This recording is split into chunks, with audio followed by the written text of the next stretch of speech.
गरीब का जादुई पैसे का पेड़। रात का समय होता है। सभी लोग गांव में अपने घरों के अंदर सो रहे होते हैं। ऐसी अंधेरी रात के अंदर एक मनोहर नाम का आदमी अपनी झोपड़ी से बाहर निकलता है और कुटिया के बाहर एक पेड़ के नीचे खड़ा होकर पेड़ से कहता है, ऐ मेरे जादुई पेड़, दिखा दे अपना कमाल और कर दे मुझे माला माल।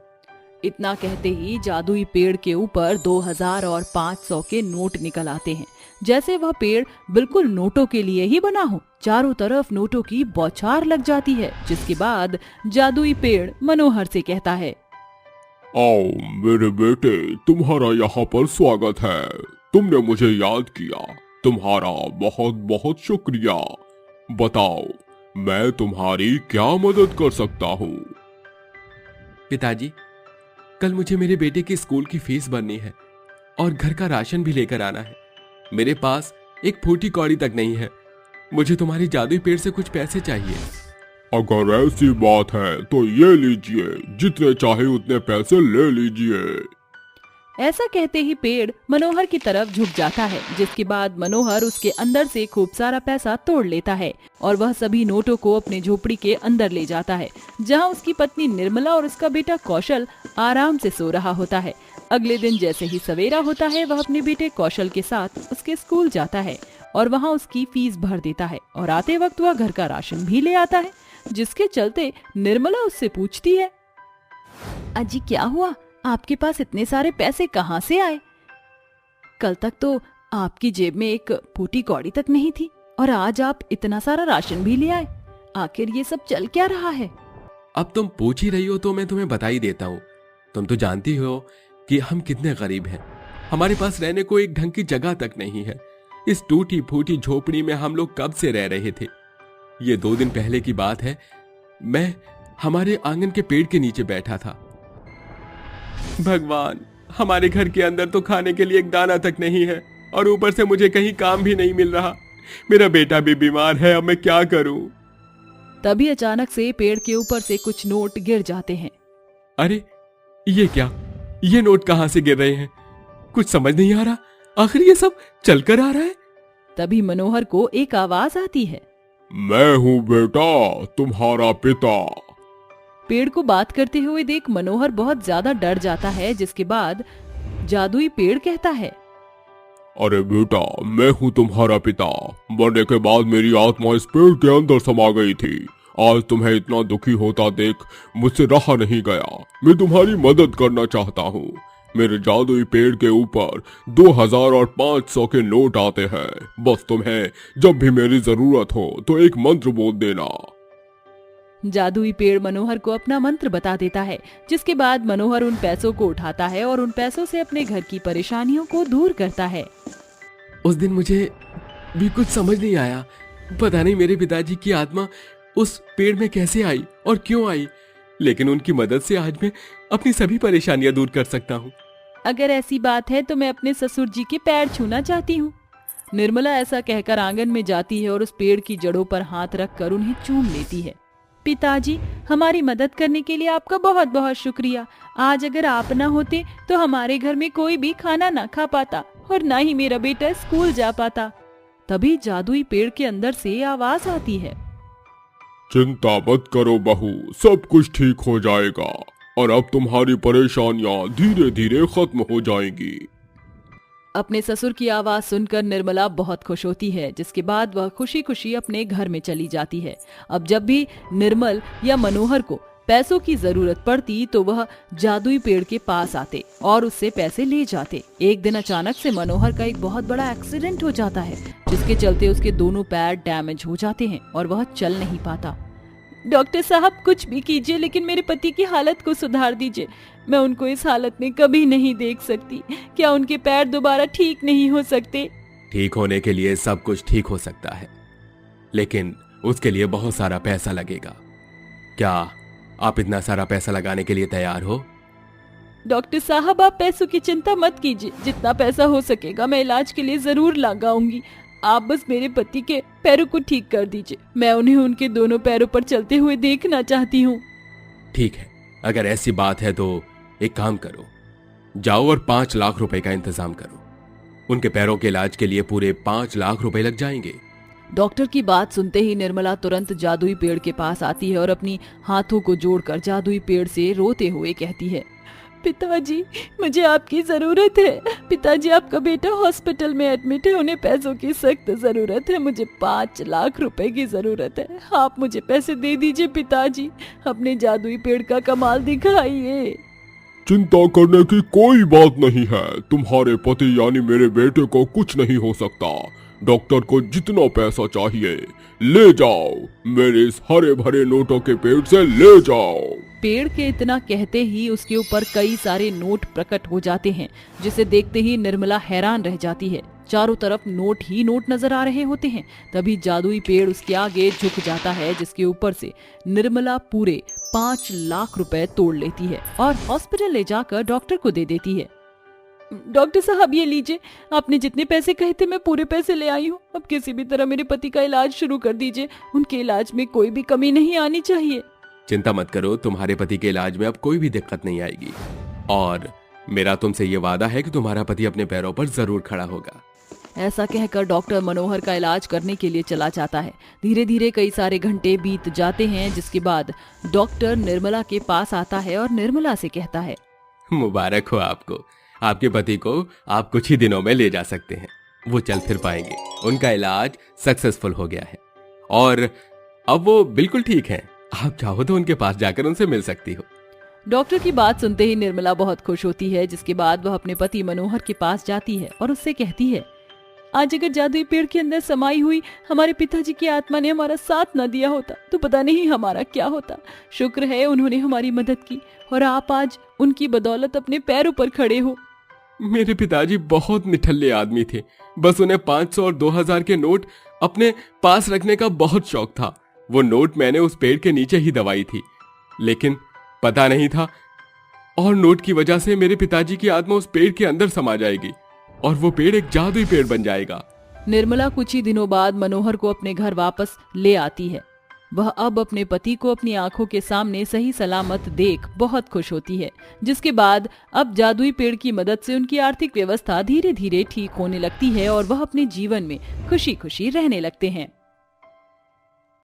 काली बहू की 5 बेटियां। शिवपुर नामक एक गांव में सरोज नाम की एक औरत रहती थी, जिसके इकलौते बेटे रणबीर की शादी उसके पिता महेंद्र अपने दोस्त रमेश की काली बेटी प्रेमा से करा देता है, क्योंकि उसने उसकी बेटी से अपने बेटे की शादी की जुबान दी थी। प्रेमा बहुत ही सर्वगुण संपन्न और सुशील थी, लेकिन उसकी काली सूरत देखकर कभी भी न रणबीर खुश हुआ न सरोज। वो हमेशा उस पर चिल्लाया करते थे। ऐसे ही पहली रसोई के दिन, अरे वाह प्रेमा बहू, तुमने तो खाना बहुत ही स्वादिष्ट बनाया है। इतने अच्छे आलू के पराठे तो मैंने कभी नहीं खाए। अच्छा, मैं तो पागल हूँ जो इतने सालों से तुम्हें खाना बनाकर दे रही थी। आज तुम्हें बहू के पराठे अच्छे लग गए, वाह। अरे बहू ने पहली बार ससुराल में खाना बनाया है, तारीफ तो करनी होगी। अरे सरोज, तुम भी तो दो इसे कुछ शगुन। तुम ही दो अपनी काली बहू को शगुन। तुम्हारी मर्जी से हुई है ना मेरे गोरे से बेटे की शादी इस काली बहू से। ना उसे पसंद है ना मुझे पसंद। वही तो पिताजी, आपने मेरे साथ बिल्कुल भी ठीक नहीं किया। अरे एक बार सोच तो लेते मेरे बारे में, मेरी पढ़ाई लिखाई, मेरी पर्सनैलिटी इस काली लड़की से मैच होगी भी या नहीं। अरे बस हो, बहुत हो गया रणबीर। प्रेमा बहू के बारे में मैं अब और कुछ नहीं सुनूंगा। मुझे इस रिश्ते को अपनाना ही होगा। यह सुनकर रणबीर डाइनिंग टेबल से यूं ही उठकर चला जाता है। ये देख सरोज भी चली जाती है और रोते हुए प्रेमा कहती है, लगता है मेरे कालेपन की परछाई मेरे ससुराल की जिंदगी पर भी पड़ रही है। शायद मैं कभी खुश नहीं रह पाऊंगी। पता नहीं भगवान क्यों आपने मुझे ऐसी रंगत दी है कि लोग मुझे अपना नहीं सकते। अरे बहू, तू चुप हो जा, रो मत, सब ठीक हो जाएगा। मैं जानता हूँ तू बहुत अच्छी है। एक दिन तेरी सास तुझे जरूर अपनाएगी और पति भी। जी पापा जी। वक्त तेजी से गुजरता है। सरोज का अपनी बहू को कालेपन पर सुनाना कभी कम नहीं होता। दूसरी ओर प्रेमा की 5 बेटियां हो जाती हैं, जो कि 3 से 10 साल के बीच थीं। एक दिन महेंद्र अपनी 5 पोतियों के साथ खेल रहा था। अरे अरे अरे अरे, अब मैं भागकर नहीं खेल सकता। ऐसा करो, मैं घोड़ा बन जाता हूँ और पीठ पर बैठ जाओ बच्चों। दादाजी दादाजी, मैं आऊंगी। दादा दादा दादा। अरे मेरी छोटी पोती आएगी, क्योंकि वो बहुत छोटी है ना, इसलिए। ऐसा कहकर महेंद्र छोटी पोती को अपने पीठ पर बिठाकर चलने लगता है। ये देख सरोज कहती है, हाँ हाँ, और चढ़ाओ अपनी पोतियों को सर पर। बहू को तो ऐसे ही बिठा लिया है, 5-5 पोतियां दे दी, जिनका दहेज भी हमें देना पड़ेगा, और मेरे घर का वंश भी आगे नहीं बढ़ पाया। अरे तुम बार बार ऐसे क्यों बोलती हो? अपने बच्चों के लिए भी कोई ऐसे बोलता है क्या? मेरी और मेरे बेटे की जिंदगी नरक बना दी, तो मैं उस काली के लिए ऐसे ही बोलूंगी ना। तभी 10 साल की सबसे बड़ी पोती रूपाली दादी का पल्लू पकड़े कहती है, दादी माँ, आप माँ को ऐसे क्यों बोलती रहती हो हमेशा? आय हाय, छोड़ मेरा पल्लू, आई बड़ी अपनी माँ का पक्ष लेने वाली। दादी ऐसे क्यों बोलती हो? सरोज की ऐसी बात सुनकर महेंद्र और सरोज में बहस हो जाती है। वहीं ये सब देखकर रणबीर को प्रेमा पर गुस्सा आता है और वो कहता है, बस बहुत हो गया, मैं तुम्हें और बर्दाश्त नहीं कर सकता, निकल जाओ मेरे घर से, और हाँ, अपनी उन 5 बेटियों को भी ले जाओ। अजी ऐसा मत कहिए, मैं आपको छोड़कर कहाँ जाऊंगी, और इन्हें लेकर कहाँ जाऊंगी, वो बहुत छोटी हैं।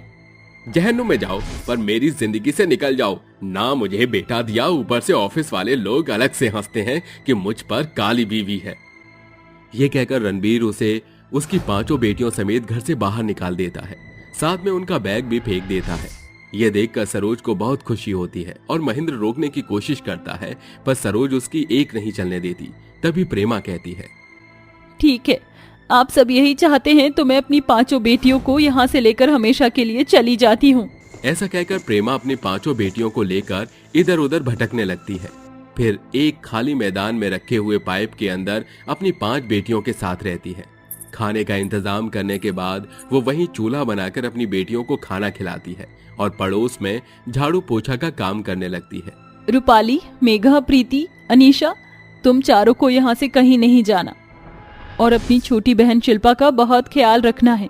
मैं शाम तक आ जाऊंगी, पैसे भी तो कमाने हैं ना, तुम्हारा स्कूल छूटने नहीं दूंगी मैं। ठीक है माँ, आप फिक्र मत करना, हम ख्याल रखेंगे। हाँ मेरे बच्चों।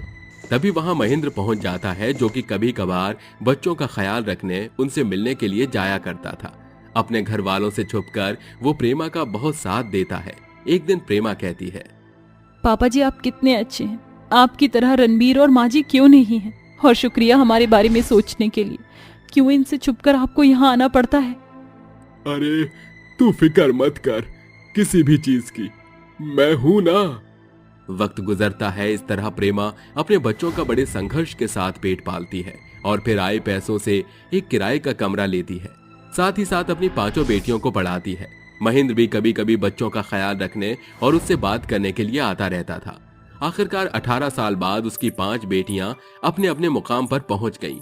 उसकी बड़ी बेटी रूपाली डॉक्टर बन गई, दूसरी बेटी मेघा पुलिस बन गई, तीसरी बेटी प्रीति फौज में चली गई, छोटी बेटी अनीशा पायलट बन गई और सबसे छोटी शिल्पा वकील बन गई। अपनी बेटियों को वर्दी में देखकर बूढ़ी प्रेमा की आंखों से आंसू छलक जाते।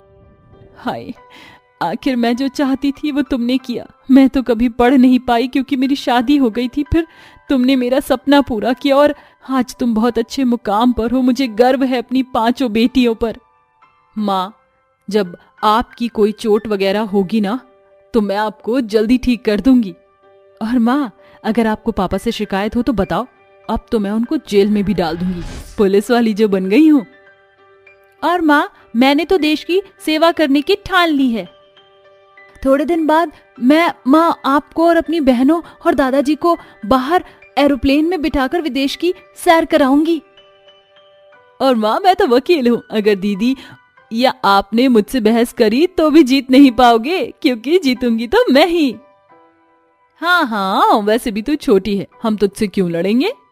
तभी छड़ी से चलकर परेशान महेंद्र आता है तो प्रेमा कहती है, अरे पापा जी, आप परेशान क्यों हो? अरे दरअसल बात ये है, हमारे जमींदार ने धोखे से हमारा घर छीनकर हमें अपने घर से निकाल दिया, जिसके बाद हमें रोड पर भीख मांगनी पड़ी। बेटा, अब तुम दोनों ही कुछ कर सकते हो। मुझे अपनी बेटियों पर बहुत गर्व है कि तुम अपने इस मुकाम तक पहुंची हो। दादाजी, ऐसी बात थी तो आपने पहले क्यों नहीं बताया? 2 डंडे खाएंगे तो सब वापस कर देंगे। मैं तो ऐसा केस ठोकूंगी कि जिंदगी भर अपनी चीज पर हक भी नहीं जमा पाएंगे वो। माँ, हम आते हैं। तभी उसकी दोनों लड़कियां महेंद्र के साथ उस जमींदार के घर पहुंचती हैं। फिर मेघा जमींदार का गिरेबान पकड़कर चांटा मारती है, जिससे वो कहता है, अरे कौन हो तुम और तुम्हारी हिम्मत कैसे हुई मुझे मारने की? तुमने महेंद्र प्रताप की जो जमीन पर कब्जा किया है वो पेपर वापस कर दो, वरना जेल में पहुंचा देंगे और मैं ऐसा केस बनाऊंगी कि 10 साल तक बाहर नहीं आ पाओगे जेल से। नहीं नहीं, ऐसा मत करो। ये लो पेपर्स। बहुत अच्छा हवलदार, इसे हथकड़ी लगाकर गाड़ी में बिठाओ। तुमने कहा था पेपर देने के बाद ऐसा नहीं करोगी, झूठ बोला तुमने। तूने हमारे दादा दादी और पिताजी के साथ जो किया उसकी तुझे सजा तो जरूर मिलेगी। दादा दादी? अब समझ में आया, पोतियां है ये मेरी, सरकारी अफसर वाली। तभी महेंद्र की पोतियां उसे सड़क पर भीख मांग रहे सरोज और रणबीर के पास ले जाती हैं, जहां मेघा उनके घर के पेपर उसके हाथ में दे देते हैं। तो सरोज कहती है, तुम कौन? महेंद्र जी, क्या हमारा घर हमें वापस मिल गया है? पर कैसे? हमारी होनहार पोतियों की वजह से। ये सबसे छोटी वकील है शिल्पा और पुलिस की वर्दी में मेघा है। हमारी पोतियों ने किया है ये, और मैंने आज तक इन्हें कितना गलत समझा। मेरी बेटी, मुझे माफ कर दो। मेरी बाकी बेटी और प्रेमा कहाँ है? हम यहाँ हैं। तभी रणबीर और सरोज माफी मांगकर अपने परिवार को गले से लगा लेता है। अपनी 5 बेटियों के ऊंचे मुकाम पर देखकर रणबीर की आंखें भर आती हैं, जिसके बाद पूरा परिवार एक ही घर में खुशी खुशी से रहने लगता है।